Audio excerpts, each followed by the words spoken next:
Hello दोस्तों, मनोरंजक कहानियों की दुनिया में आपका स्वागत है। आज की कहानी है मनहूस। हेतल कॉलेज कैंपस में बैठी थी। जब उसके क्लास पूरे हुए तो वह अपनी सहेली के साथ बातें कर रही थी। उसे रास्ते से जाते समय गायत्री दिखी।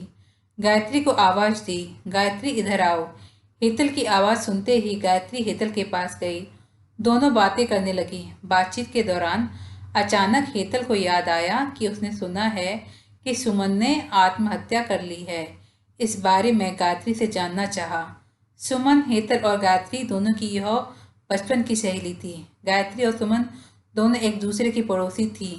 हेतल दूसरे गांव में रहती थी। भले ही सुमन की 3 बार शादी की गई, लेकिन उसने आत्महत्या क्यों की, ऐसा सवाल हेतल के मन में आया। दरअसल वह अपनी प्यारी सहेली की आत्महत्या से बेहद दुखी थी।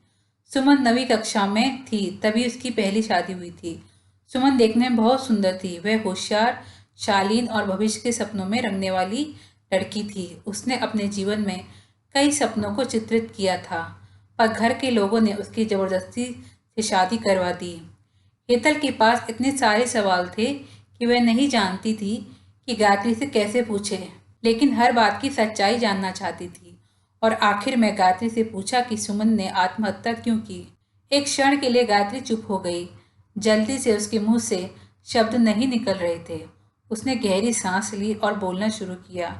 3 साल पहले सुमन की शादी अबीर नाम के शख्स से हुई थी। वास्तव में उसकी बहुत अच्छी गृहस्थी चल रही थी। दोनों एक दूसरे से प्यार करने लगे थे। जब भी यह दोनों साथ में बाहर जाते तो सभी कपल इनसे जलते थे। अबीर और उसके परिवार के सभी सदस्य अच्छे स्वभाव के थे। जैसा उसने सपनों में जोड़ीदार सोचा था, वैसा ही उसे अपना पार्टनर मिला था। उसके घर की स्थिति मध्यम थी। अबीर का एक छोटा सा होटल था। उसमें से उसके सारे खर्चे बांट देने के बाद कुछ पैसे बच जाते थे। घर की हालत बहुत साफ सुथरी थी। एक दिन वह होटल से घर बाइक पर आ रहा था। एक बड़ी कार से उसका बहुत बड़ा एक्सीडेंट हो गया और इसमें उसे काफ़ी चोटें आईं।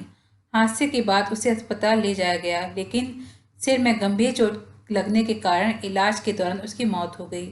सुमन को बहुत दुख हुआ, लेकिन उसके ससुराल वालों को गलतफहमी थी कि अबीर की दुर्घटना सुमन की वजह से हुई है। वह अपशगुनी है, ऐसा उनको लगता था। उनमें से कोई भी उसे समझ नहीं पाया। अबीर के जाने के बाद कुछ दिनों के भीतर सुमन को घर से निकाल दिया गया। उसे घर से बाहर निकालने के बाद वह मायके गई और कुछ दिन मायके में ही रही, लेकिन आसपास पड़ोसियों में चर्चा हो गई तो उसके माता पिता फिर से उसके लिए रिश्ता ढूंढने लग गए। जब वह बाहर निकलती थी तो लोग हमेशा उसे ताने मारते थे। इस वजह से सभी बहुत परेशान हुए। ऐसे में उन्होंने जल्दी जल्दी में अमोल से शादी करवा दी। अमोल बहुत बुरा आदमी था। दारू पीता था, कुछ काम धंधा नहीं करता, चोरी करता, मारपीट करता। उसका रोजाना यही काम था। इन सब से सुमन को बहुत दुख होता था, पर वह कुछ नहीं कर सकती थी। एक बार रात को वह देर से घर आया और जल्दी जल्दी में घर में कुछ ढूंढने लगा। सुमन ने उससे पूछा, पर उसने कुछ भी नहीं बोला। उसे जो चीज़ चाहिए थी वह उसे मिली नहीं। इस वजह से वह वहां से बाहर चला गया। सुमन रात भर उसकी राह देखती रही, पर वह आया ही नहीं। दूसरे दिन पुलिस को उसका मित्र देह रास्ते के किनारे पड़ा हुआ मिला। उसका चाकू से किसी ने खून किया था। यह खबर सुमन को पता चली तो उस पर दुख का पहाड़ टूट पड़ा। कुछ दिनों तक वह अपनी ससुराल में रही, लेकिन बाद में ससुराल वालों ने उसे प्रताड़ित करना शुरू कर दिया। इस वजह से सुमन वापस मायके आ गई। घर आकर कुछ दिन ऐसे बीत गए। हर दिन आ रहा था और जा रहा था, लेकिन सुमन की स्थिति वही थी। उसकी तरफ देखा नहीं जा रहा था। उसका परिवार उसकी स्थिति को सहन नहीं कर सके, इसलिए उन्होंने उसकी वापस शादी करने का फैसला किया। उसके लिए रिश्ता ढूंढने लगे। उनके रिश्तेदारों में गौतम नाम का लड़का था। उसकी पहले से ही एक बार शादी हो चुकी थी और गौतम से सुमन की शादी करवा दी। सुमन बहुत खुश थी। शादी हुई और कुछ महीनों बाद उसे मालूम हुआ कि गौतम को कैंसर है, ब्लड कैंसर। इस बात का पता चलते ही उसका हंसता हुआ चेहरा फिर से दुखी हो गया, लेकिन उसने हिम्मत से इन सब का सामना करने का फैसला किया। 5 महीने तक उसने अपने पति की सेवा की, लेकिन आखिरकार 5 महीने बाद उसके पति की मौत हो गई। इस दुख से वह बहुत तंग आ चुकी थी। कुछ दिन बीत गए, लेकिन बाद में ससुराल वालों ने उसकी जिम्मेदारी लेने से इनकार कर दिया। उसे घर से निकाल दिया। उसके बाद वह फिर मायके चली गई, लेकिन उसके माता पिता, उसके भैया भाभी ने भी उसे घर में आने नहीं दिया। सभी तरफ से रास्ते बंद हो चुके थे। उसके लिए उम्मीद की कोई किरण नजर नहीं आ रही थी। अतः मैं उसने खुद को खत्म करने का फैसला किया। उसने जीवन समाप्त कर दिया। सुमन की यह कहानी सुनकर हेतल की आंखें आंसुओं से भरकर बह रही थीं।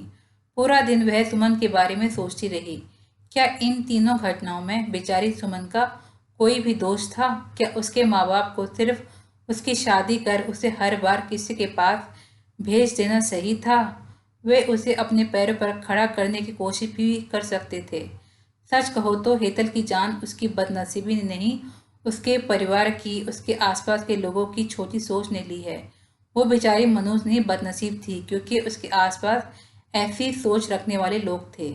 दोस्तों, अगर आपको स्टोरी अच्छी लगी हो तो अपने दोस्तों के साथ भी शेयर कीजिए और कमेंट में ज़रूर बताइए कैसी लगी स्टोरी।